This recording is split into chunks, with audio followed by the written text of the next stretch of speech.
من الشيطان الرجيم بسم الله الرحمن الرحيم الحمد لله الذي لا يبلغ مدحته القائلون ولا يحصينا معه العدون ولا يؤدي حقه المجتهدون فطر الخلائق بقدرته نشر الرياح برحمته الصلاة والسلام على النبي المكي المدني القرشي هاشمي الأبطحي المطلبي الرسول المؤيد والمصطفى الأمجد أبي القاسم محمد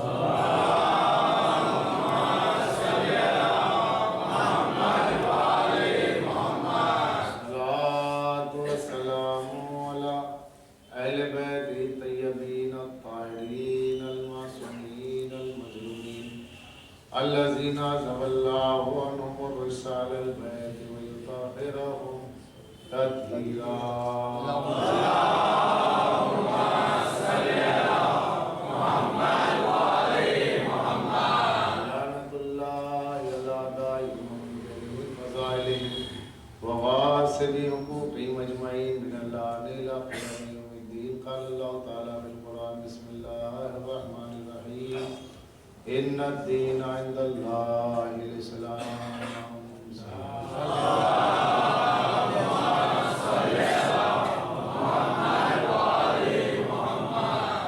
موالیان حیدر کرار عزاداران سلطان کربلا، میں نے جس آیت قرآن کو سرنامہ بیان عنوان اشرا قرار دیا، یہ بڑی مشہور و معروف آیت ہے کہ بے شک اللہ کے نزدیک دین اسلام ہے۔ اللہ کے نزدیک دین اسلام جو اللہ نے ارشاد فرمایا، اس سے معلوم یہ ہوا کہ جب سے انسانیت کا کارواں چلا ہے تب سے اسلام چلا ہے۔ اسلام دین فطرت ہے، اسلام دستور زندگی بھی ہے، اسلام دستور بندگی بھی ہے، اور چونکہ یہ اس ذات والا صفات کے پاس سے آیا ہے جس کو سبحان کہتے ہیں۔ سبحان کے معنی جس میں کوئی عیب نہ ہو، جس ذات میں کوئی عیب نہیں ہے اسے سبحان کہتے ہیں۔ تو جب وہ پاک و منزہ ہے تو اس نے جس دین کو بھیجا اس میں بھی کوئی عیب نہیں ہو سکتا۔ جیسے خدا کی ذات بے عیب ہے، اس کا بھیجا ہوا دین بے عیب ہے۔ نہ خدا کی ذات میں کوئی نقص ہے، نہ اللہ کے بھیجے ہوئے دین میں کوئی نقص ہے۔ اس لیے اللہ کے بھیجے ہوئے دین میں نقص نہیں ہے، کمی نہیں ہے، عیب نہیں ہے، ڈاؤٹ نہیں ہے، مسٹیکس نہیں ہے، اس لیے کہ اس نے یہ دین جس کے ذریعے بھیجا اسے معصوم کہتے ہیں۔ جب ذات معصوم بے عیب ہے تو ذات معصوم کے ذریعے دیا ہوا دین بھی بے عیب ہے۔ خدا کی ذات بے عیب، خدا نے جس نبی کو بھیجا وہ نبی بے عیب۔ وہاں شان تنزیہ باری کے لیے اللہ کی پاکیزگی بیان کرنے کے لیے سبحان کہا گیا، چونکہ وہ بذات پاک ہے اس لیے اسے سبحان کہا گیا۔ اور انبیاء کو اللہ نے اپنی عطا سے پاک رکھا ہے اس لیے انہیں معصوم کہا گیا۔ تو اب معصوم کے ہاتھوں چلا ہوا اسلام، دست عصمت سے چلا ہوا اسلام ہے۔ اسلام جب دستور زندگی بھی ہے، دستور بندگی بھی ہے۔ تو اب عزیزان گرامی، ہماری زندگی میں اگر کہیں کوئی عیب ہے، کوئی خلفشار ہے، کوئی انتشار ہے اور زندگی اتھل پتھل ہو رہی ہے، معاشرہ بکھر رہا ہے، سماج ویلیوز اپنے کھو رہا ہے، اسپریچول ویلیوز کی قدر دنیا میں نہیں ہو رہی ہے، اور روحانی اقدار کو صدمات پہنچ رہے ہیں، تہذیب کی آنکھیں پتھرا رہی ہے، شرافت کی نبض ڈوب رہی ہے، تو یہ سمجھ لیجئے گا کہ اس میں ہمارے معاشرے کا قصور ہے، ہماری اپنی ذہنیت کا قصور ہے، ہمارے رہن سہن کا قصور ہے، ہمارے ذہن کی عمل درآمد کا قصور ہے۔ اس میں اسلام کا کوئی قصور نہیں ہے، کیونکہ ہم نے اسلام کو مسجد تک محدود رکھا، جمعہ تک محدود رکھا، رمضان تک محدود رکھا، نماز تک محدود رکھا، جبکہ اسلام مکمل دستور حیات جب اسلام مکمل دستور حیات ہے تو زندگی میں کوئی انتشار ہو ہی نہیں سکتا اگر اسلام کو ہم اپنے کیریکٹر میں ڈال لیں، تو وہ زندگی کبھی خلفشار کا شکار نہیں ہو سکتی۔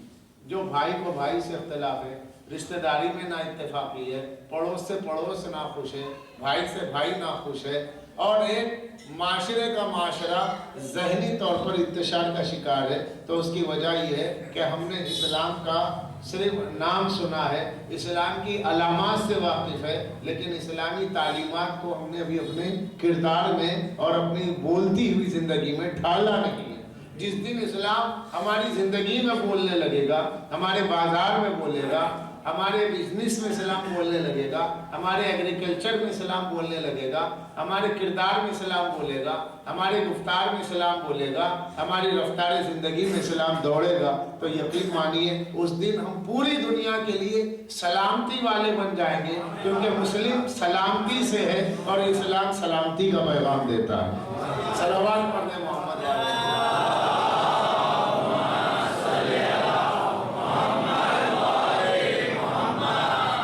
اسلام سلامتی کا پیغام دیتا ہے۔ اب عزیزان گرامی، تو یہ دین اسلام ہے جسے اللہ نے بھیجا۔ تو جب اللہ نے بھیجا ہے تو کب بھیجا؟ بے شک اللہ کے نزدیک دین اسلام ہے، تو اللہ نے بھیجا کب؟ مشہور تو یہی ہے کہ 1400 سال سے اسلام۔ اگر 1400 سال سے اسلام ہے تو 1400 برس پہلے کیا تھا؟ 1400 سال سے اسلام، جس مبلغ کو دیکھا ہم نے یہی کہتے سنا۔ اب وہ بڑے نامور لوگ جو اپنے بڑے بڑے چینل اور بڑے بڑے لیبل کے ساتھ میں دنیا کے سامنے اسلام کے مبلغ بننے جاتے ہیں، ان کا بھی یہی نعرہ ہے 1400 سالہ اسلام۔ بھائی اسلام اگر 1400 سالہ ہے تو پھر 1400 سال سے پہلے کیا تھا؟ اچھا، جب آپ آخر میں آئے ہیں تو پہلے والوں پہ حجت آپ نہیں ہو سکتے۔ جو سب سے آخر میں آیا وہ اپنے سے پہلے والے پہ حجت کیسے ہو جائے گا؟ کیوں کہ دلائل کا تسلسل نہیں، اچانک دلائل قائم ہو گئے ہیں۔ تو کیا 1400 برس پہلے سے لے کر کے حضرت آدم کے دور تک الحاد ہی الحاد تھا، لا مذہبیت تھی، سارے کے سارے لوگ میٹریلسٹ تھے، سب کمیونسٹ مائنڈ تھے، کوئی وہاں پر تھیسٹ کا تصور ہی نہیں تھا، لا مذہبیت تھی چھائی ہوئی؟ تو اس کا مطلب یہ ہوا کہ اللہ نے اس سے پہلے کی ساری قوموں کو اسلام کی نعمت سے محروم رکھا۔ آج یہود ہے، یہود ہم سے قدیم ہے، عیسائی ہم سے پرانے ہیں، اور اگر امکانی طور پر مشرکین کو شامل کر لیں، اہل ہنود کو امکانی طور پر، جیسا کہ اسلام کی حکیمانہ زندگی میں ہمارے بہت بڑے مشہور عالم نے لکھا ہے کہ امکانی طور پر اہل ہنود بھی فالوور آف دا بک کی فہرست میں آ سکتے ہیں۔ تو اگر چلیے انہیں بھی اگر مان لیا جائے تو پھر یہ تو بہت پرانے ہو گئے، تو ہم سب سے آخر میں آئیں اور سب کو اپنی صف میں جانے کے لیے کہہ رہے ہیں آئیے ہماری صف میں۔ وہ کہیں گے آپ آئیے، آپ بعد میں آئے، ہم سے پوچھئے دین کیا ہے۔ تو یہودی بولے گا میرا دین، عیسائی بولے گا میرا دین، تو نصارہ اپنا دین پیش کریں گے، ہنود اپنا دین پیش کریں گے، ہم اپنا دین لیے بیٹھیں گے اسلام۔ تو اگر ایسا ہی ہے تو عزیزان گرامی، یہ جو تعطل ہے، یہ جو پورے کا پورا دین اسلام 1400 برس پہلے کہیں نظر نہیں آتا ہے، تو پھر یہ اسلام حجت نہیں بن سکتا، یہ اسلام فطرت کے مطابق نہیں ہو سکتا، اس اسلام کا تعلق نیچر سے نہیں ہو سکتا، اس اسلام کا تعلق وزڈم کو اپیل کرنے والا نہیں ہو سکتا۔ جو عقل کو اپیل کرے، جو لاجک کو اپیل کرے، جس کی بنیاد فلسفے پر ہو، جس کی بنیاد فطرت کے اصول پر ہو، جب سے فطرت چلی ہے تب سے اسلام کو ہونا چاہیے۔ جب سے فطرت چلی ہے، فطرت کا آغاز جب سے ہوا، ابتدائے آفرینی نشر سے ہی دین اسلام کو ہونا چاہیے، اس لیے کہ اسلام جب دین فطرت ہے، اسلام جب ضابطۂ حیات ہے، اسلام جب آئین زندگی ہے، تو زندگی کب سے شروع ہوئی؟ سائنس کو چھوئے بغیر ہم اگر صرف قرآن میں انبیاء علیہ السلام کی زندگیوں سے اگر بات کریں تو حضرت آدم سے شروع ہوئی نا. تو جب سے حضرت آدم سے زندگی شروع ہوئی ہے، اسلام دین زندگی، اسلام دین بندگی، اسلام آئین زندگی، تو زندگی تب سے ہے، تب سے اسلام ہے. اب درمیان میں اتنا بڑا تعطل آتا ہے تو الزام خدا پر آئے گا، جبکہ اللہ عادل ہے، ظالم ہے نہیں. جب اللہ عادل ہے تو پھر ان قوموں سے اسلام کے بارے میں سوال نہیں ہو سکتا. تو اس کا مطلب یہ ہوا، یہ جو پروپیگنڈا کیا جاتا ہے اسلام 1400 سالہ ہے، یہ بیس لیس ہے. اس کی کوئی بنیاد ہی نہیں ہے کہ اسلام 1400 سالہ. اب آئیے تھوڑا قرآن مجید کی روشنی ہے. یہاں ہمارے بزرگ مولانا داؤد صاحب قبلہ بیٹھے، ظاہر ہے جہاں میری لفظش ہوگی وہ میری صلاح فرما دیں گے. میں پڑھ رہا ہوں، پوری کوشش کروں گا کہ ان مجالس میں کچھ نئے زاویے فکر سے آپ تک باتیں پہنچیں. اس لیے کہ بہت سی باتیں کہی ہوئی ہوں گی یقیناً، لیکن اگر ایک آدھ بات بھی نہیں ہو گئی جو لاجک کو اپیل کرے تو سمجھ لیجئے گا کہ یہ مجلس کا روحانی تبرک نہیں ہے. مجلس کا روحانی تبرک کیا ہے؟ کوئی نئی بات نہیں ہے. تو جہاں تک میں نے سنا ہے، کثرت سے سنا، بہت سے کتابوں میں بھی اسکالرز جو کتابیں لکھتے ہیں وہ بھی پڑھا، مبلغین جو کہتے ہیں وہ بھی سنا. اسلام 1400 سال. اس پہلی مجلس میں میری پہلی کوشش یہ ہوگی کہ پہلے اس نعرے کو کنڈم کر دیا جائے، پہلے اس نعرے کو بے خبون سے اکھاڑ دیا جائے کہ اسلام 1400 سالہ نہیں ہے. تو قرآن مجید کو دیکھیں، قرآن کیا فرما رہا ہے. سورہ شورا کی 13ویں آیت، جہاں اللہ نے ارشاد فرمایا شرع لکم من الدین ما وصی بہ نوحا والذی اوحینا الیک وما وصینا بہ ابراہیم وموسیٰ عیسیٰ نقیم الدین فلا تتفرقوا فیہ کبر علی المشرکین. ارشاد رب العزت پروردگار عالم خلاق لم یزل اپنے کلام بلاغت ہدایت نظام میں ارشاد فرماتا ہے کہ شرع لکم من الدین ما وصی بہ نوحا. اللہ نے اے میرے حبیب، اے میرے رسول، یہ مقدر ہے، یعنی اللہ اس ظاہر میں ہی فرما رہا، اے میرے رسول اللہ نے تم کو اسی دین کی وصیت کی ہے، یہ وہی دین ہے جس کی میں نے تمہیں وصیت کی، تم سے پہلے نوح کو بھی اسی دین کی وصیت کی. اللہ نے تم کو اس دین کی وصیت کی، تم سے پہلے حضرت نوح کو بھی اسی دین کی وصیت کی. وما وصینا بہ ابراہیم، اور اسی دین کی وصیت میں نے ابراہیم کو کی. اب تسلسل دیکھ رہے ہیں آپ، ابراہیم کو بھی اسی دین کی وصیت کی، موسیٰ کو بھی اسی دین اسلام کی وصیت کی، عیسیٰ کو بھی اسی دین اسلام کی وصیت کی. کیا نقیم الدین، یہ تمام نبیوں کو ہم نے وحی کی ہے کہ اس دین اسلام کو قائم کرو. فلا تتفرقوا فیہ، اور اس میں کوئی پھوٹ نہ ڈالو، تفرقہ کا اس سے شکار نہ بنا دو. کبر علی المشرکین، لیکن یہ مشرکوں پر، یہ کافروں پر، یہ اہل عنود پر گراں گزرتا ہے، بڑی وزنی بات سمجھی جاتی ہے. تو آپ جو دین پیش کر رہے ہیں ان کے سامنے کوئی نیا تھوڑا ہی ہے. یہ دین تو نوح کا بھی ہے، یہ دین تو ابراہیم کا بھی ہے، یہ دین تو موسیٰ کا بھی ہے، یہ دین تو عیسیٰ کا بھی ہے، یہ دین ہر نبی کا دین ہے. تو معلوم یہ ہوا اسلام 1400 سالہ نہیں ہے. حضرت آدم صفی اللہ کا دین اسلام ہے، نوح نجی اللہ کا دین اسلام ہے، ابراہیم خلیل اللہ کا دین اسلام ہے، داؤد خلیفۃ اللہ کا دین اسلام ہے، موسیٰ کلیم اللہ کا دین اسلام ہے، عیسیٰ روح اللہ کا دین اسلام ہے، اور محمد رسول اللہ کا دین اسلام ہے. ہر نبی کا دین اسلام ہے.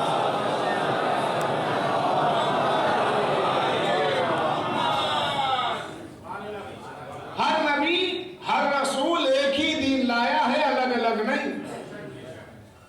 اس لیے سورہ بقرہ کی آخری آیات میں ارشاد ہوا کہ جہاں اللہ نے ارشاد فرمایا لا نفرق بین احد من الرسل، اے نبی آپ کہہ دیجئے لا نفرق بین احد من الرسل، کہ میں رسولوں کے درمیان میں کوئی فرق نہیں کرتا. ارے کس چیز کا فرق نہیں ہے وہ بھی تو ظاہر ہو جائے، کیونکہ تیسرے پارے کی پہلی آیت تلک الرسل فضلنا بعضهم علی بعض، ہم نے بعض رسولوں کو بعضوں پہ فضیلت دی. اور سورہ بقرہ کی آخری آیت میں اللہ کہہ رہا ہے رسولوں میں کوئی فرق نہیں. اب قرآن میں تضاد نہیں، اس لیے کہ قرآن کہہ رہا ہے لو کان من عند غیر اللہ لوجدوا فی اختلافا کثیرا. اگر یہ قرآن اللہ کے بجائے غیر اللہ کے پاس سے کسی دوسرے کے پاس سے نازل ہوتا تو اس میں اختلاف ہوتا. کیوں؟ یہ ایک کی طرف سے آیا ہے اللہ پاک کی جانب سے. اگر یہ غیر خدا کی جانب سے آئے تو وہاں اختلاف ہوگا. تو قرآن میں اختلاف ہے نہیں. تو تیسرے پارے کی آیت کر رہی ہے تلک الرسل فضلنا بعضهم علی بعض، ہم نے رسولوں میں بعضوں کو بعضوں پر فضیلت دی.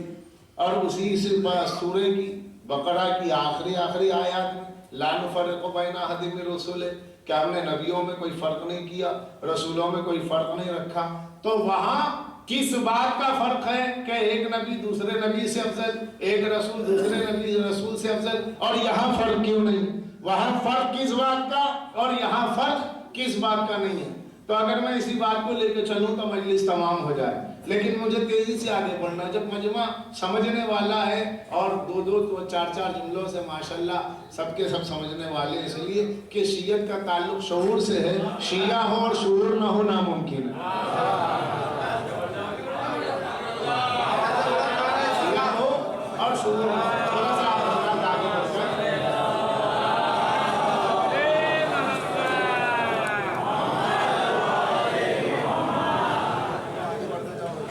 ایسا ہے کہ مولا علی کے بلا فصل ماننے والے فصل ہی کیوں رکھے؟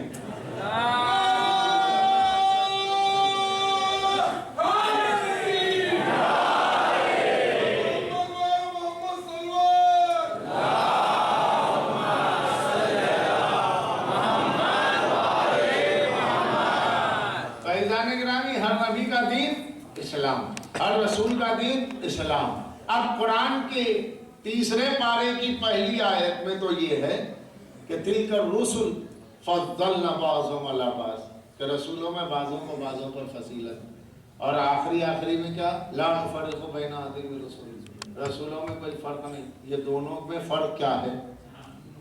وہ آیت یہ کہہ رہی ہے، یہ آیت یہ کہہ رہی ہے، اور اللہ کہہ رہا قرآن میں کوئی اختلاف نہیں ہے. مگر ہمیں تو نظر آ رہا، ہمیں اس لیے نظر آ رہا کہ اہل بیت کا دامن تھامے بغیر پڑھو گے تو فرق نہیں. اور اگر اہل بیت کا دامن تھام کے پڑھو گے تو فرق نظر نہیں آئے گا. اس لیے کہ اہل بیت ہی وہ ہے جب 12 ہے مگر کوئی فرق نہیں ہے. 12 میں جب کوئی فرق نہیں ہے تو نہ قرآن ناطق میں فرق ہے نہ قرآن صامت میں. نہ قرآن ناطق میں اختلاف ہے نہ قرآن صامت میں اختلاف ہے. نہ بولتے قرآن میں اختلاف ہے نہ خاموش قرآن میں اختلاف. وہ ہے تلک الرسل فضلنا بعضهم علی بعض. اور یہ لا نفرق بین احد من رسلی عزیزو بس فرق ایک ہی لفظ کا ہے.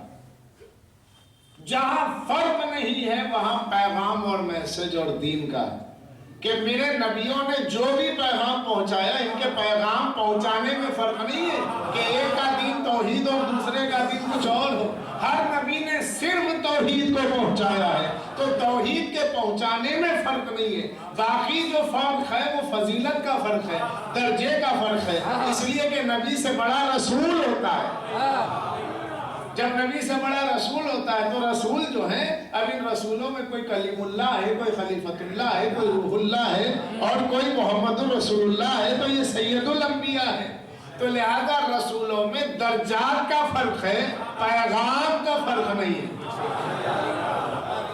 درجے ایک دوسرے سے بڑے ہیں، مقامات ایک دوسرے سے بڑے ہیں. مگر یہ کہ عزیزان گرامی جو دین ہے اس کی جو بنیاد ہے اس میں کوئی فرق نہیں ہے.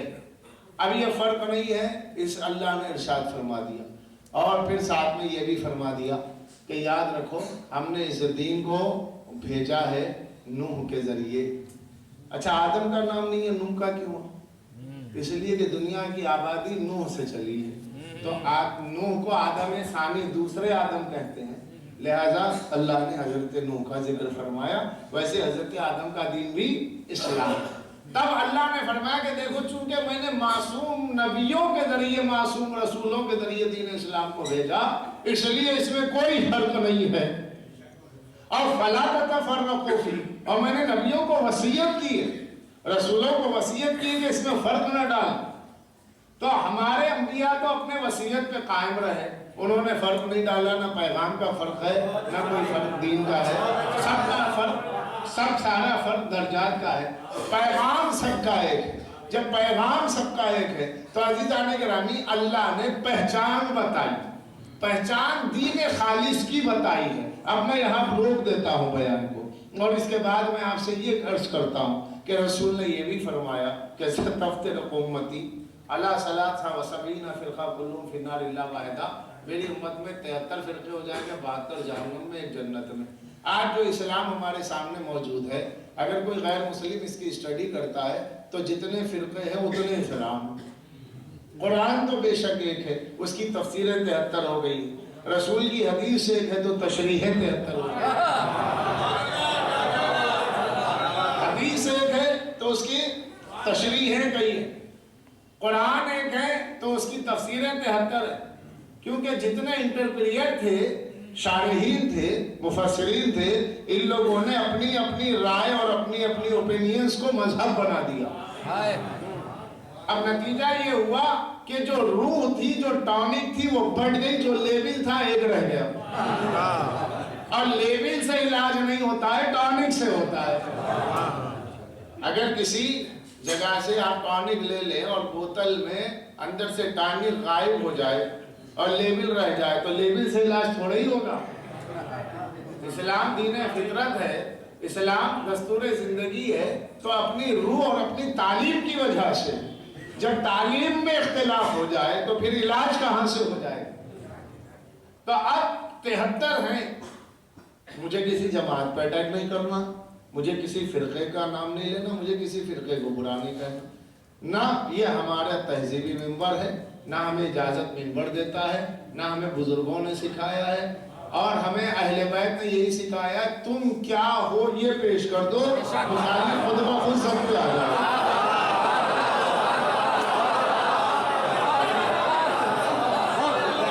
ہمیں بس اپنی بات کہیں گے. اب اگر ہماری بات ولی لگتی ہے تو بھلائی کی بات تو ہر ایک سے قبول کر لینی چاہیے. نام میں کیا رکھا ہے. تو عزیزان گرامی کسی پہ اٹیک کیے بغیر میں صرف اپنی باتیں رکھوں گا, اور اگر میری باتیں مطابق فطرت و مطابق عصمت ہوں, کیونکہ صاحبان عصمت کے در سے وابستگی کی وجہ سے یقیناً میری باتیں وہ ہوں گی کہ جو فطرت کے خلاف نہیں ہوں گی, لاجک اور عقل کے خلاف نہیں ہوں گی. اب اس کے بعد بھی اگر کسی کو اٹیک ہو جاتا ہے یا ہارٹ اٹیک ہو جاتا ہے تو اس کا میں ذمہ دار نہیں, کیونکہ میرا کام صرف اہل بیت کی تعلیمات اور اسلام کی فلسفی کو پیش کرنا ہے. تو اللہ نے فرمایا یہ دین جو نوح معصوم تھے, معصوم نوح سے لے کر کے سرکار دو عالم تک, آدم سے لے کے خاتم تک جو دین چلا ہے عصمت کے سہارے چلا ہے, عصمت کے ہاتھوں سے چلا ہے. دست بدست عصمت معصوم نبیوں کے اور معصوم رسولوں کے ذریعے اسلام کو ہم نے حصار عصمت میں رکھا ہے. یا جملہ یہ کہوں کہ اسلام آپ تک عصمت کے حصار سے پہنچا ہے. جب عصمت کے حصار سے پہنچا ہے, انبیاء معصوم ہیں, تو اب ہر نبی کے بعد کوئی نبی آنے والا تھا, ہر رسول کے بعد کوئی رسول آنے والا تھا. سرکار دو عالم کے بعد نہ تو کوئی نبی آنے والا ہے, نہ کوئی رسول آنے والا ہے, نہ کوئی کتاب آنے والی ہے, نہ کوئی وحی آنے والی ہے. تو اب عزیزان گرامی سرکار دو عالم کے بعد تو اس دین کو بدرجہ اولا پہلے سے بنسبت زیادہ عصمت کے حصار میں ہونا چاہیے. لہذا جب سرکار اس دنیا سے چلے جائیں, حضور کی آنکھیں بند ہوں, تو لازم ہے کہ سرکار اپنے بعد میں کسی معصوم کا ہمیں پتہ بتائیں تاکہ ہم دین کو وہاں سے محفوظ شکل میں لیں. جیسے نوح سے رسول اللہ تک دین محفوظ رہا, وہ محفوظ دین ہمیں چاہیے. تو ہم کسی گنہگار سے نہیں لے سکتے, خطاکار سے نہیں لے سکتے, معصوم سے لیں.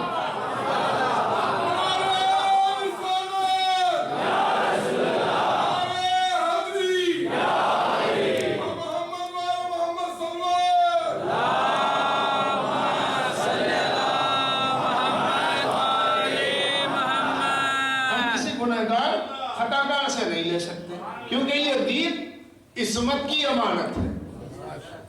یہ جب امانت عصمت انبیاء ہے تو اب یہ دین اگر گنہگاروں کے بیچ میں ہے تو گنہگاروں کو ہدایت دینے کے لیے اس دین کا پاسبان کوئی گنہگار نہیں ہو سکتا، اس دین کو پہنچانے والا گنہگار نہیں ہو سکتا، نہ ایسا نادان ہو سکتا ہے کہ اسے مسئلے مسائل سے واقفیت نہ ہو۔ عالم سے پہنچے گا، جاہل سے نہیں۔ کسی جاہل سے ہم دین نہیں لے سکتے، کسی جاہل کے پیچھے جب نماز نہیں پڑھ سکتے تو پورا دین کیسے لے لیں؟ نماز پڑھانے کے لیے بھی پڑھے لکھے کی ضرورت ہے، عالم کی ضرورت ہے، جاہل کے پیچھے نماز نہیں پڑھیں گے تو پورا دین کیسے لے لیں؟ تو اب تقاضائے فطرت ہے، فطرت آواز دے رہی ہے کہ ہر نبی کے جانے کے بعد جب کبھی گمراہی آئی ہے تو اس نبی کے جانشین کا جس نے دامن تھام لیا وہ بچ گیا۔ حضرت موسیٰ کے جانے کے بعد قوم میں گمراہی آئی، جس نے ہارون کا دامن تھام لیا وہ نجات پا گیا، اور جس نے سامری کو پوجا وہ ہلاک ہو گیا۔ اب بات رسول نہ کتاب نہ وحی کوئی بھی نہیں ہے، تو اب یہ دین اسلام محفوظ کہاں ہے؟ عقل کیا کہتی ہے؟ عقل یہی کہتی ہے کہ جیسے پہلے محفوظ تھا اب بھی محفوظ رہنے کے لیے عصمت کی ضرورت ہے۔ یہاں آ کر بعض برادران اسلامی پریشان ہو جاتے ہیں اور لہذا بہت جلدی میں اعتراض کر دیتے ہیں، بہت جلدی میں یہ کہتے ہیں کہ صاحب اگر رسول اللہ کے بعد اگر معصوم کسی کو مان لیا جائے تو اس کا مطلب حضور کے آنے کا مقصد کیا ہوا؟ پھر حضور کے آنے کا مقصد ہی کیا ہوا؟ حضور آئے اور گئے اس لیے کہ دین کمپلیٹ دے کر گئے، جب دین کمپلیٹ ہے تو اس پہ چلنا ہے، معصوم کی کیا ضرورت ہے؟ معصوم مان لیں گے تو پھر ترقی کر کے نبی بھی مانیں گے، معصوم مانیں گے تو پھر ان کے لیے وحی بھی مانیں گے، معصوم مانیں گے تو کتاب بھی مانیں گے۔ لہذا یہ عقیدہ رسول اللہ کو خاتم النبیین ماننے کے خلاف ہے، معصوم نہیں ماننا چاہیے۔ یہ کاش ذرا سا سمجھ لیا جاتا کہ رسول اللہ کے بعد کسی کو معصوم ماننے سے رسول اللہ کی نبوت پہ کوئی حرف نہیں آتا ہے، اس لیے نہیں آتا کہ عزیزان گرامی معصوم کے لیے نبی کے لیے عصمت ضروری ہے، نبی کے لیے معصوم ہونا ضروری ہے، لیکن معصوم کے لیے نبوت ضروری نہیں ہے۔ جو نبی ہے اسے معصوم ہونا لازم ہے، لیکن جو معصوم ہے اسے نبی ہونا لازم نہیں۔ جیسے فرشتے معصوم ہیں مگر نبی نہیں ہے۔ بھئی فرشتے معصوم ہیں کہ نہیں؟ پورے عالم اسلام کا عقیدہ جبریل معصوم ہے، میکائیل معصوم ہے، مگر فرشتوں کو معصوم ماننے سے کیا نبوت مانی جا رہی ہے؟ تو معلوم یہ ہوا معصوم کے لیے نبوت لازمی نہیں ہے مگر نبی کے لیے عصمت لازمی ہے۔ تو پھر ختم نبوت کا عقیدہ کہاں زد پہ آتا ہے؟ بلکہ اور شان نکھر جاتی ہے کہ جس نبی کے ذریعے اللہ نے اس دین کو بھیجا یہ دین محفوظ ہے، لیکن یہ بات رسول وہاں محفوظ ہے جہاں عصمت ہے۔ اب عصمت کہاں ہے؟ دو طبقے ہیں، دو بڑے طبقے ہیں، ایک طرف اہل بیت کے ماننے والے ہیں اور دوسری طرف غیر اہل بیت کے۔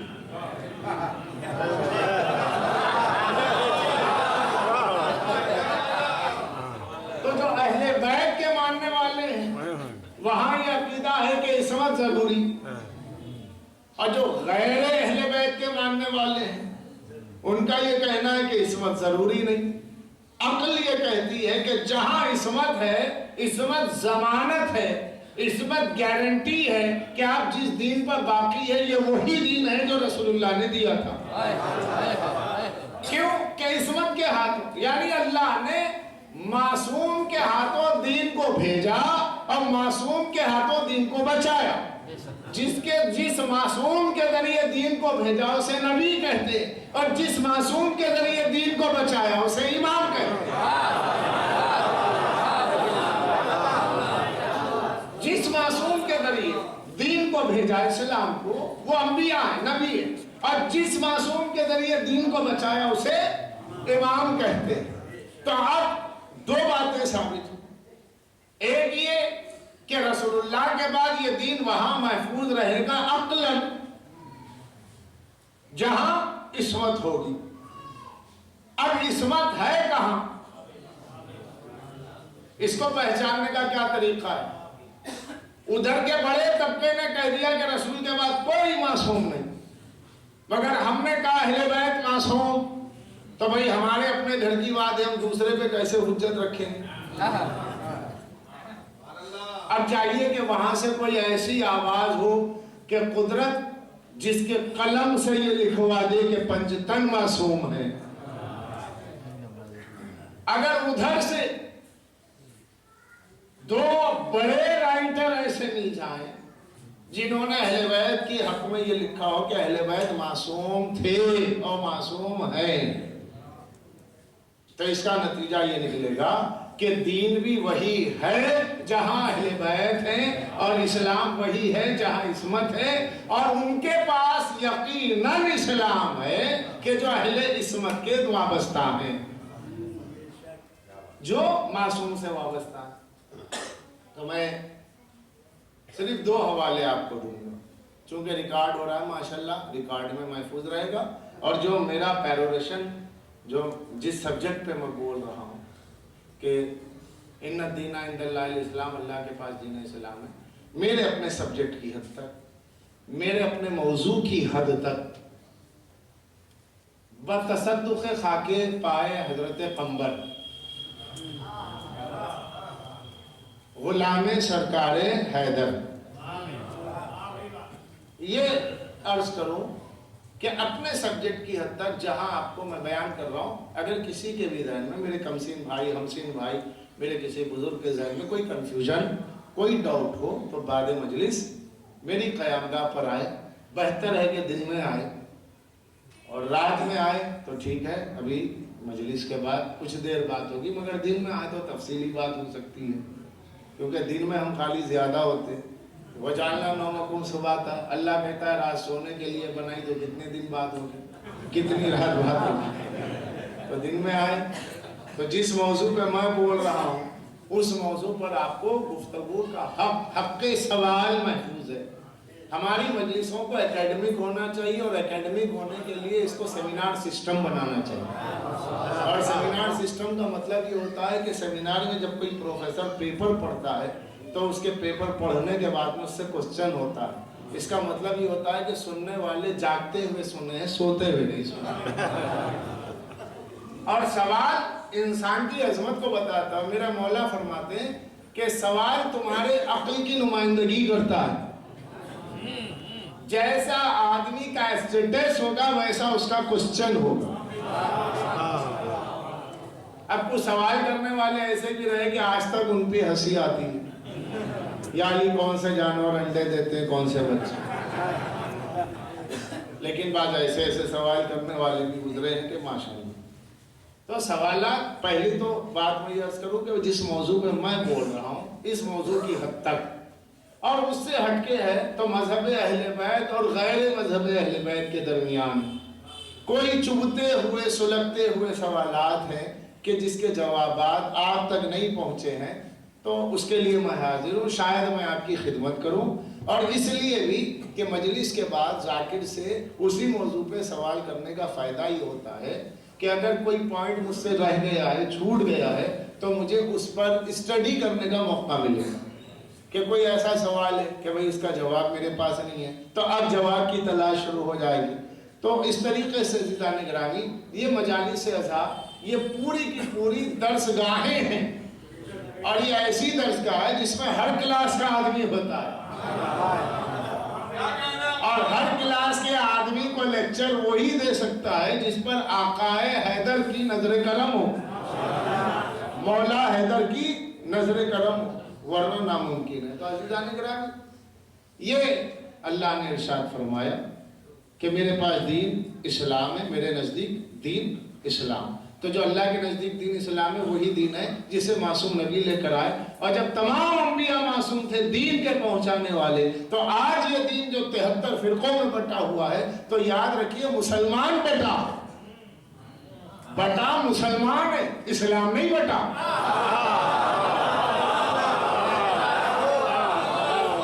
مسلمانوں کے بٹنے سے دین نہیں بٹا۔ ارے آپ یہ کیسے کہہ سکتے ہیں دین نہیں بٹا، اسلام نہیں بٹا؟ بٹ گیا۔ اس لیے کہہ سکتے ہیں کہ اللہ نے سرکار دو عالم کو، مدنی تاجدار کو، احمد مختار کو، رحمت حق کی اولین فصل بہار کو، بے کسوں کے کس کو اور بے بسوں کے بس کو اس لیے آخری نبی بنایا ہے کہ اگر اللہ کے علم میں سرکار دو عالم کے بعد 73 فرقوں کے ہونے سے یہ اسلام اگر محفوظ نہیں رہ پاتا تو اللہ رسول اللہ کو آخری نبی نہیں بناتا بلکہ بہت بعد میں بھیجتا۔ تو معلوم یہ ہوا کہ اسلام حقیقی کہیں تو ہے، اب یہ تلاش کیجئے کہ کہاں ہے۔ اگر آپ کو کسی فرقے کے نام سے چڑ ہے تو نام کو ہٹا دیجئے، اس کا نام آپ اپنے نزدیک جو چاہے رکھ لیجئے، اس میں جو اچھائی ہے لے لیجئے، کیونکہ لیوی کا جھگڑا کچھ نہیں، حقیقت بس اتنی ہے کہ اللہ نے معصوم نبیوں کے ذریعے اس اسلام کو بھیجا۔ اب بعد رسول یہ اسلام وہی محفوظ ہے، 73 فرقوں میں وہاں محفوظ ہے جو فرقہ عصمت کے نظریے کے ساتھ چل رہا ہو، عصمت کو مانتا ہو۔ تو یہ عصمت کہاں ہے؟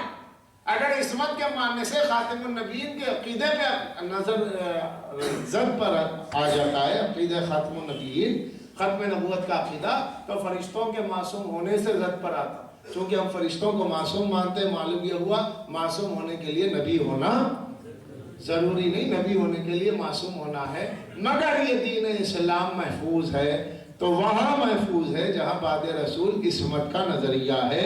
تو اب آئیے تلاش کیجئے، ایک طرف وہ بڑا طبقہ ہے جو کسی کو معصوم نہیں مانتا، ایک طرف ہم مائکرو مائنورٹی ہیں جو کہتے ہیں کہ عصمت کے ساتھ محفوظ ہے۔ تو اب بعد رسول ہم اہل بیت کے فالوور ہیں، اور یہ ساری دنیا جانتی ہے تو بھئی اہل بیت ہی ہے، یہ تو علی والے ہیں، کیونکہ ڈکشنری میں یہی لکھا ہے۔ ڈکشنری جس نے بھی مرتب کی ہو، جہاں لفظ شیعہ آیا اس کے بعد بھی لکھا شیعہ یعنی علی کی پیروی کرنے والے۔ اب اگر کوئی کہتا ہے کہ یہ کافر ہیں تو علی کے پیروی کرنے والے کافر ہوئے، اور علی کی پیروی کرنے والے کافر ہوئے تو رسول کہتے ہیں علی و منی وانا منکم، علی مجھ سے ہے میں علی سے ہوں۔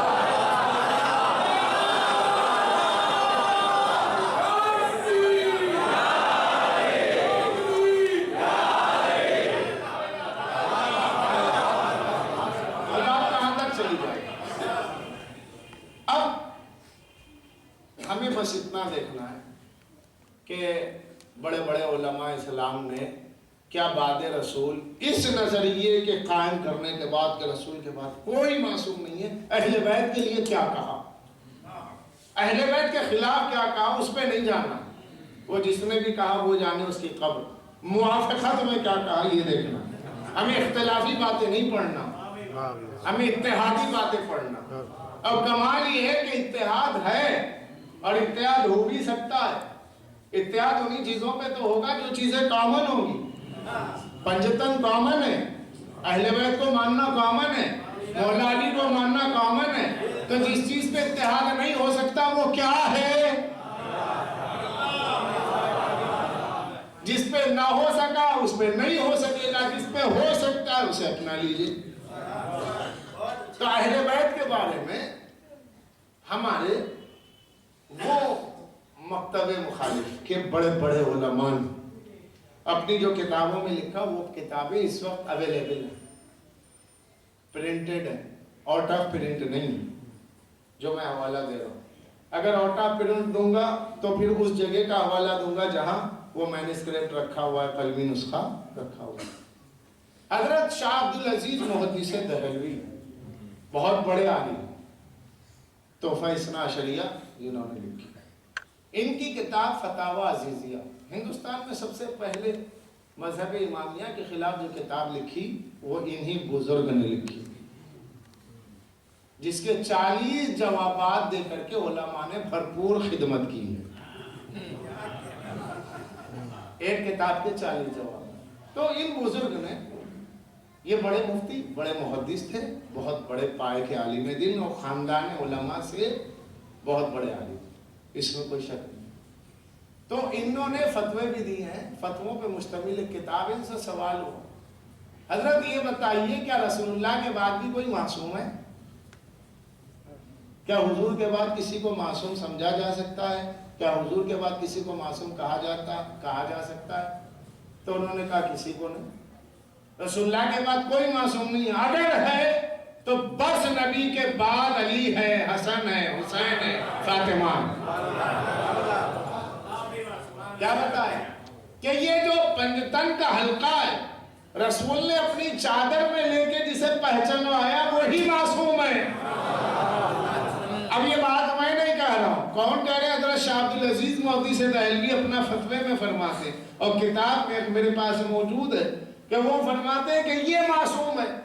تو بس عزیزان گرامی، عقل کیا کہتی ہے؟ جو نبی کے بعد معصوم ہو، جو نبی کے بعد گنہگار نہ ہو، جو رسول کے بعد خطا کار نہ ہو، اس سے دین اسلام لیا جائے، اس سے قرآن کی تفسیر لی جائے، اس سے رسول کی حدیث لی جائے، کیونکہ عصمت کا فائدہ کیا ہے؟ وہ کہیں بھولتا نہیں ہوگا، وہ امانت میں خیانت نہیں کرے گا۔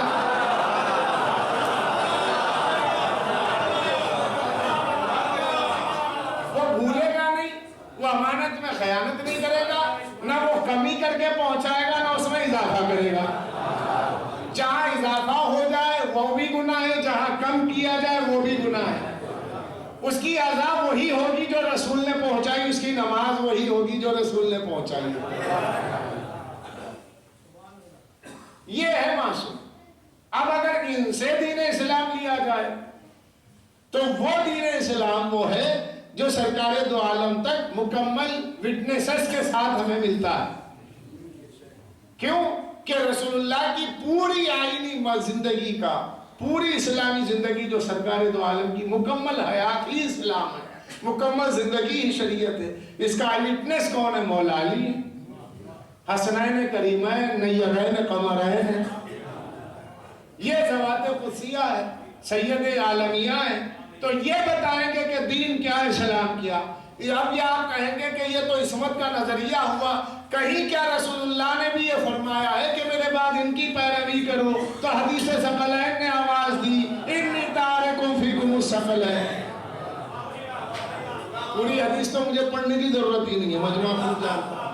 میرے بعد قرآن اور اہل بیت ہے، ان کے جو ان سے متمسک ہوا، جو ان سے وابستہ رہا، وہ ہرگز گمراہ نہیں ہو سکتا۔ تو اب رسول نے اتحاد کا پلیٹ فارم بتایا کہ میرے بعد تم لوگ فرقوں میں بٹ ہی نہیں سکتے اگر اہل بیت کی اطاعت پر ڈٹ جاؤ۔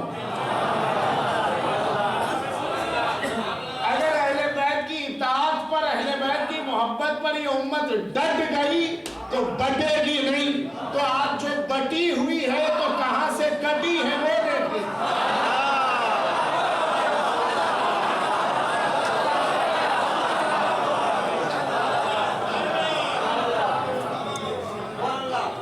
آج جو امت منتشر ہے، آج امت پریشان ہے، ذب و حالی کا شکار ہے، ہر طرح سے پریشان ہے۔ اس وقت تو پورا عالم اسلام ذہنی انتشار کا شکار، نفسیاتی بیماریوں کا شکار ہے۔ صفائی دینے کی ضرورت ہی نہیں ہے، پوچھ کون رہا ہے؟ صفائی تو وہی دی جائے گی کہ جہاں پر کوئی معاملہ ایسا ہو کہ جس میں کوئی دل میں چور ہوتا ہے، وہاں صفائی دی جائے گی۔ پوچھ کون رہا؟ مانتے اپنی قبر کے لیے مانتے، تو ہم تو کبھی نہیں کہتے ہم مانتے، دنیا کہتی ہے ہم مانتے۔ ہمیں کہنے کی ضرورت نہیں پڑتی کہ امام حسین کو مانتے، دنیا کہتی ہے یہ مانتے، لوگ ان سے کیا پوچھنا۔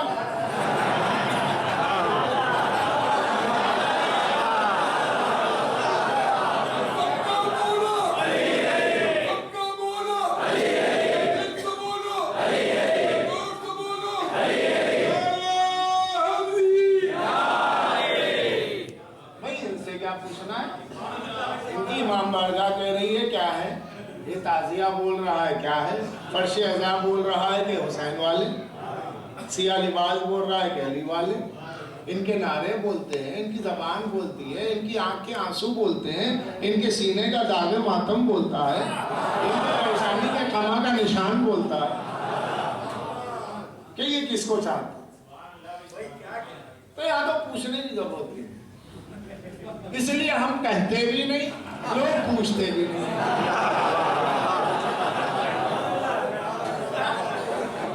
اور اگر کہتے ہیں تو کہتے زیادہ سے زیادہ، اگر پوچھا گیا، اگر کسی نے پوچھا تو کہتے ہیں ہاں ہم علی کو مانتے ہیں۔ یہ کبھی ہم نہیں کہتے کہ ہم بھی مانتے ہیں۔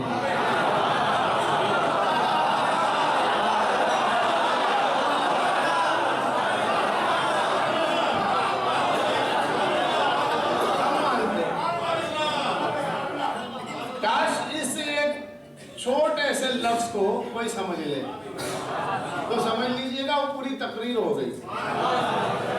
ہم مانتے ہیں اور ہیں ہم بھی، بھئی یہ بھی کہاں سے آ گیا؟ اس کا کتنا بڑا فرق ہوتا ہے۔ ایک آپ کا سگا بھائی، میں نے کہا یہ تو بولے میرے بھائی ہیں، اور کوئی ایسا ہے کہ جو بھائی نہیں ہے، کہا یہ بھی۔ تو معلوم یہ ہوا جہاں حقیقی ہوتا ہے وہاں بھی نہیں کہا جاتا، جہاں واقعی ہوتا ہے وہاں بھی نہیں کہا جاتا۔ کاش اس بھی کو سمجھ لے کوئی بھائی تو مسئلہ ہی حل ہو جائے۔ اب یہ بھی کو ہٹاؤ، بھی کو ہٹا کر کے ہی کو مانو۔ ہم ہی مانتے ہیں، یہ ہم ہی مانتے ہیں، اس کا فلسفہ کیا ہے، اس کی نشانی کیا ہے، اس کی علامت کیا ہے کہ ہم ہی مانتے ہیں۔ ہم ہی ماننے کا مطلب ہے خلیفۃ و بلا فصل، بلا کسی گیپ کے مانتے ہیں۔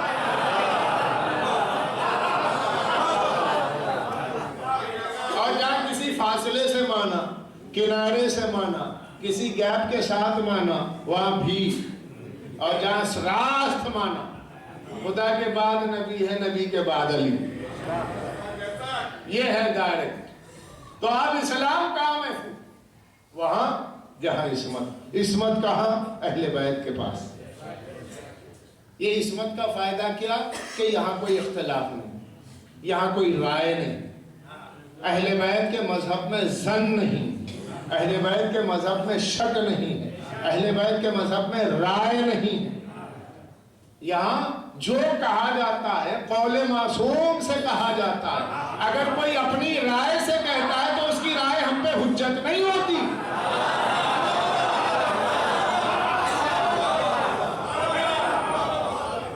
اس لیے کہ رائے کا تعلق ان سے ہے جو رے والے ہیں، جن کا تعلق ملک رے سے ہے، وہ اہل الرائے ہیں۔ ہم اہل روایت ہیں، روایت رسول سے چلی ہے اور رائے شیطان سے چلی ہے۔ اسی نے تو کہا تھا نا خلقنی من نار و خلقتہ من طین، مجھے آگ سے پیدا کیا اسے مٹی سے۔ تو یہ آگ اور کے آگ کا جو تصور اس نے پیش کیا، مٹی پر قیاس کیا، تو سب سے پہلے قیاس کس نے کیا؟ ابلیس نے۔ اپنی رائے کو حجت کس نے بنایا؟ ابلیس نے۔ اور نص کے مقابل میں اللہ کا قول ہے نص، امر، حکم، اللہ کے حکم واقعی کے آگے جس نے اپنی عقل کو کافی کہا،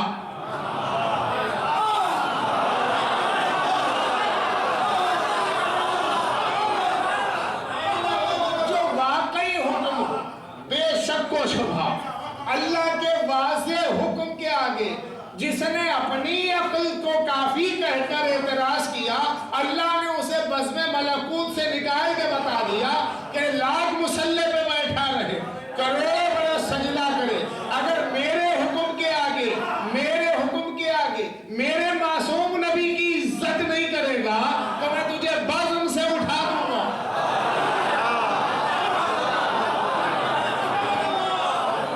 پہلے عبادت گزار رہا ہوگا، پہلے باکردار رہا ہوگا، پہلے کچھ بھی رہا ہوگا، جب میرے آدم کی توہین کر دی تو اب میں تجھے صرف شیطان کہوں گا، رجیم کہوں گا، خناس کہوں گا۔ صرف یہ تین لفظ قرآن میں، رجیم، شیطان، خناس۔ کیوں؟ اس لیے کہ توہین آدم کی، تو جو توہین آدم کرے اللہ اسے شیطان کہتا ہے، رجیم کہتا ہے، خناس کہتا ہے. اب جو توہین خاتم کرے ہم اسے کہیں تو کیا کہیں؟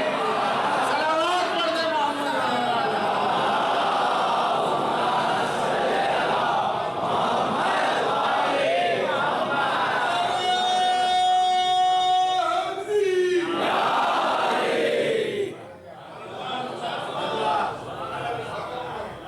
اللہ کو آدم کی توہین پسند نہیں آئی.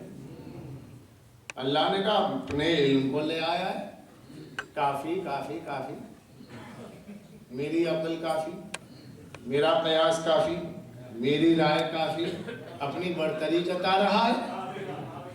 کیونکہ ابلیس کو بڑا گھمنڈ تھا. کس بات کا؟ خلقنی من نار، مجھے آگ سے بنا، اسے مٹی سے. آگ پہلے مٹی بعد میں. آگ بوڑھی ہے اور مٹی کا بچپن ہے. تو گویا ابلیس کہہ رہا تھا کہ یہ تو بچہ ہے،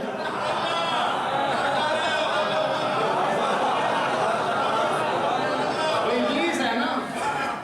ظاہر بہت بوڑھا تھا. آدم بیچارے تو ابھی ابھی پیدا ہوئے تھے، یہ بچے تھے. اور ابلیس تھا بہت بوڑھا، یعنی ہزاروں برس کی عمر تھی. جن تھا، جن وکانا من الجن، سورہ کہف میں ہے کہ یہ جن ہے. تو جنات کی عمر بہت بڑی ہوتی ہے. تو ابلیس اپنے بڑھاپے کو پیش کر رہا تھا معصوم آدم کے آگے. تو اللہ نے کہا کہ تو رجیم ہے، شیطان ہے، خناس ہے. تو معلوم ہوا جو معصوم کے آگے اپنے بڑھاپے کو پیش کرے.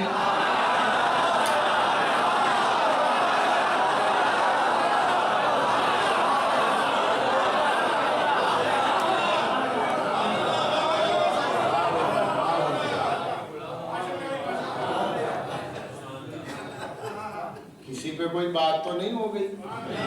سب میں شیطان آ رہا ہے.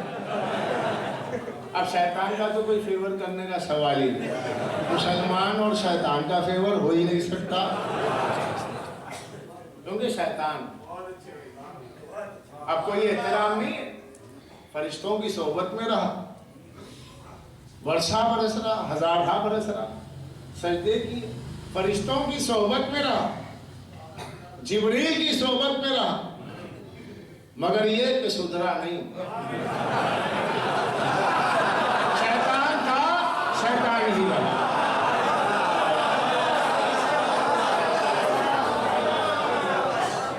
اچھا شیطان تھا، شیطان ہی رہا، تو کیا حضرت جبریل کا کوئی نقصان ہے؟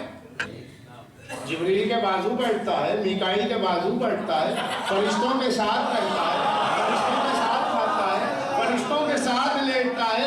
ایک معصوم جبرائیل، اس کے بازو یہ لیٹنے والا، سونے والا، یہ بھی شیطان. صحبت جبرائیل میں، مگر شیطان شیطان ہے. فرشتہ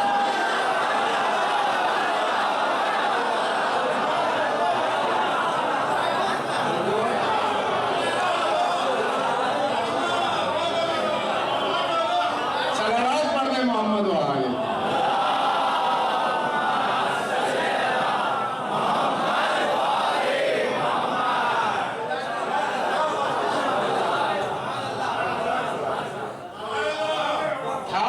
فطرتاً برا، چند روز صحبت میں کیا رہا، اتنا غرور آ گیا کہ آدم کا منکر،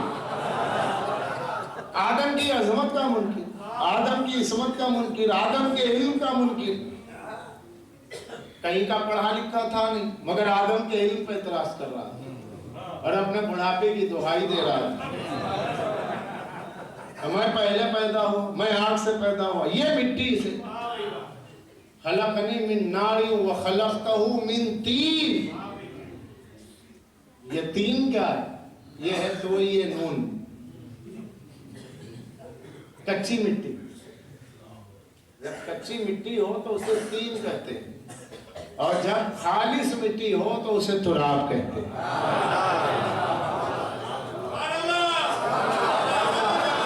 مٹی اگر گیلی ہو، کچی ہو، تو اسے کیا کہتے ہیں؟ تین. اور خالص ہو جائے، سوکھی ہوئی ایک دم، سلسالین کالفخار، بچتے ہوا ٹھیکرا، تو جب بچتی ہوئی مٹی ہو تو اسے کیا کہتے ہیں؟ خالص تراب. تراب، تو یہ شیطان تراب بھی کہہ سکتا تھا۔ اللہ نے فرمایا ہم نے عیسیٰ کو پیدا کیا جیسے آدم کو، خلقہ من تراب۔ اللہ نے فرمایا میں نے آدم کو تراب سے پیدا کیا، تو اللہ نے فرمایا میں نے آدم کو خالص مٹی سے پیدا کیا۔ ابلیس نے کہا ناقص مٹی سے پیدا کیا۔ یہ کیا بات ہوئی؟ اس نے 3 کہہ کے بتایا کہ آدم ناقص مٹی سے بنا ہے، اللہ نے فرمایا خالص مٹی سے بنا ہے۔ تو معلوم ہوا شیطان کی پہچان یہ ہے کہ جہاں پر کوئی مکمل ہو اس میں عیب تلاش کرنا، یہ شیطانی فطرت ہے۔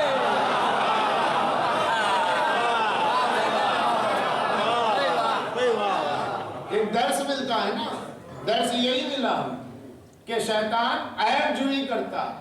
شیطان کی فطرت ہی یہ ہے کہ وہ تمام اچھائیوں میں اچھائیوں کو چھوڑ دے گا، برائی کی تلاش کرے گا۔ جو کسی کی اچھائیوں کو نظر انداز کر کے صرف خرابی کو ڈھونڈے وہ شیطان مزاج ہوتا ہے۔ کیونکہ شیطان نے کیا کہا؟ خلقنی من نار و خلقتہ، تو نے مجھے آگ سے بنایا، اسے مٹی سے بنایا۔ تو یہ جو تصور ہے آگ و مٹی والا، تو یہ صرف محض اس لیے ہے کہ عزیزان گرامی وہ خود ناقص تھا، آدم کامل تھے، تو جب ناقص نے دیکھا کامل کو تو ناقص ہی سمجھا۔ تو یہ اپنی اپنی نظر کی بات ہے جس کی نظر جیسی ویسا نظر آتا ہے۔ تو عزیزان گرامی لاکھ صحبت میں رہے لیکن کامل نہیں ہوا، اس کی سرشت میں ہی بدی تھی۔ تو اب دین اسلام ہمیں کہاں سے لینا چاہیے؟ دین اسلام وہاں سے لیں گے جہاں ابلیس کی موجودگی نہ ہو۔ اب ابلیس کہاں نہیں، ابلیس تو بدن میں خون میں دوڑتا ہے۔ اللہ نے اس سے فرمایا جب اس نے کہا کہ میرا بندوں میں حصہ مقرر کر دے، کیا چاہتا ہے کہ میں ان کے خون میں دوڑوں، ان کے مال میں رہوں، تو اللہ نے فرمایا ٹھیک ہے، تجھے میں نے قدرت دی۔ ابلیس نے کہا ٹھیک ہے، جب تو نے قدرت دی تو اب میں ان بندوں کو دیکھ کیا کرتا ہوں، مگر اللہ عبادک المخلصین، مگر پالنے والے جو تیرے مخلص بندے ہیں میں ان کے نزدیک بھی نہیں جا سکتا۔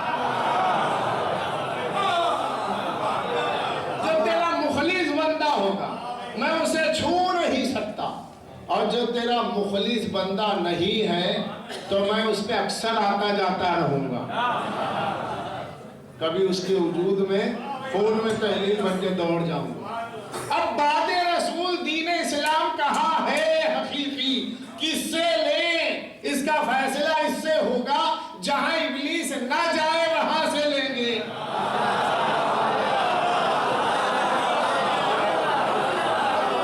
ابلیس جس کو چھو نہیں سکتا وہاں سے لیں گے۔ ارے بھائی ابلیس نے کسے چھو لیا؟ تبری پڑھ کے دیکھیے، سب سے پہلی تقریر کیا تھی؟ لوگوں نے کچھ تقریریں کی ہیں، بڑے بڑے خطیب گزرے ہیں، تو کچھ خطبے بھی تو اٹھا کے دیکھ لیجئے گا کہ اگر بعد رسول آپ کو ایک آواز سنائی دے اور وہ یہ آواز ہو کہ کبھی کبھی مجھ پہ شیطان سوار ہو جاتا ہے، میں ٹیڑھا ہو جاؤں تو تم سیدھے کر دینا، تو اسلام اب یہاں سے نہیں لے سکتے۔